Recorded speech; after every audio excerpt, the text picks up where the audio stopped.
Well, when I was 15 years old, I found out that the name that I grew up with was not my name. My parents had a 5-minute conversation with me telling me that my father was not my father.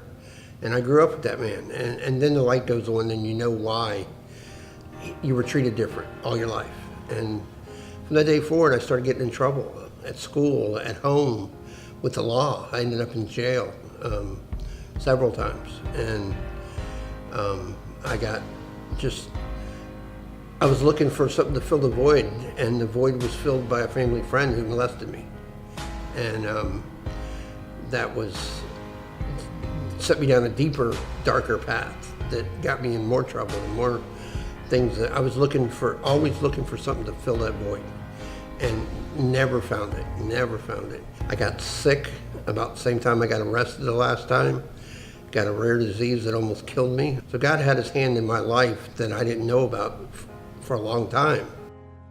I met an awesome volunteer one day out in front of City Church who was giving away fresh fruit and vegetables, and I'd been unemployed for 2 years, and we hadn't had anything like that in our house in a long time. And he invited me back the next Saturday, and then he invited me to church, and I started going out of I guess guilt or duty, because I felt like they were giving me something and this is what they expected. But the third week I went to church, it was like a volunteer came up to me and shook my hand and knew me by name. That day, God made me feel like I was welcomed home. And the following week they had an altar call, and I turned my life over to the Lord that day, and I've been at City Church ever since. And my marriage is better, my life is better. The hole that was inside of me is now filled with a cross that bridges that gap and fills everything. Everything from my past is now testimony that I share at City Church with my friends, with the men's group, at the jail ministry that I've gotten into. And the reason I come here is because of the love and the mercy and the grace that God pours out on me every time I come on this campus. My life is awesome, and there's nothing that I want or need anymore, because God has filled all those places with love and mercy and grace, and he's an awesome God, and I just can't say enough how my life has changed. After I got saved, I was here for a while, and I started taking the class. And in the class, it taught us about the foundations of our church and our belief system, but it also put in my heart that I needed to give back what was given to me, and through time and financially. And we didn't have a lot of money. We had one income. I was unemployed, and I had it on my heart to speak to my wife about it, but I just didn't know how to approach her.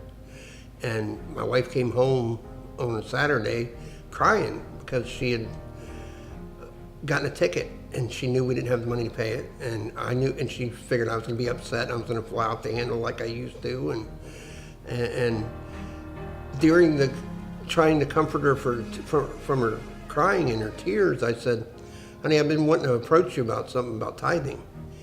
And she looked at me kind of weird, like I was crazy, because she knew we didn't have the money, but she goes, "My parents always did it, all the time. They did it every week." And we wrote a check that day, and we didn't worry about where the money was going to come from, how we were going to pay the ticket, how we were going to buy groceries next week. We just wrote a check and we took it to church with us that Sunday. And when the ticket came time to be paid, another bill came in that was smaller than we expected. So we had the money to pay the ticket. And we've been blessed ever since we started tithing. And I don't know how to explain that. I just know that we don't have stuff that other people would consider important, but we have everything we need. God gives us everything we need. Our bills are paid. We are debt-free now because of a financial freedom class we took at City Church, and we have no outstanding debt. We paid it all off, and we tithe, we give to Reach, because they approached us a year ago this month about the Reach campaign, and I went and I committed to a 2-year commitment of a certain amount of money every month above my tithing and offering. And we've got 12 Reach envelopes to take with us, so that when we move, because we still owe 12 more months to God, not the city church, not to the people. We owe it to God, 'cause we made a commitment and a covenant with God to give that money every month. I can't imagine our life to be any other way. God is in our life. God is first in our lives together. And with Him, we can do anything together. All three of us together. And that's the most amazing feeling in the world.